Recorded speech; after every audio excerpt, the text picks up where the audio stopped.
అమ్మా, ఒక విషయం, ఈ సంవత్సరం పేరు పరాభవ అంటున్నారు కదా, అంటే అవమానాలు ఓటంలో ఎదురవుతాయా? ఇది వినగానే అందరూ ఎందుకు భయపడుతున్నారు? సిద్ధేష్, నువ్వు అడిగిన ప్రశ్న చాలా గొప్పది. చాలా మంది ఈ పదాన్ని అర్థం చేసుకోకుండా భయపడుతున్నారు. అంటే అమ్మా, పరాభవం అంటే నిజంగా ఓటమి కాదు అంటున్నావా? మరి దాని అసలు అర్థం ఏమిటి? పరాభవ అనే పదంలో చాలా గొప్ప రహస్యం ఉంది సిద్ధేష్. పరా అంటే పరాభట్టారిక లలితాదేవి, భవ అంటే భవుడు పరమశివుడు.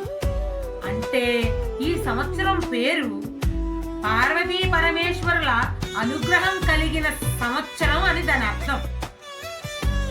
అంటే అమ్మా, ఇది భయపడాల్సిన సంవత్సరం కాదు కదా, దైవానుగ్రహం ఎక్కువగా ఉండే సంవత్సరం కదా. అవును సిద్ధేష్, ఈ సంవత్సరం ఆది దంపతులైన శివపార్వతులు సామరస్యంగా ప్రేమగా సమస్త జీవరాశులను కాపాడే సంవత్సరం. అంటే మనం కూడా భయపడకుండా భక్తితో మంచి పనులతో ముందుకు వెళితే దైవ కటాక్షం మన వెంట ఉంటుందా అమ్మా?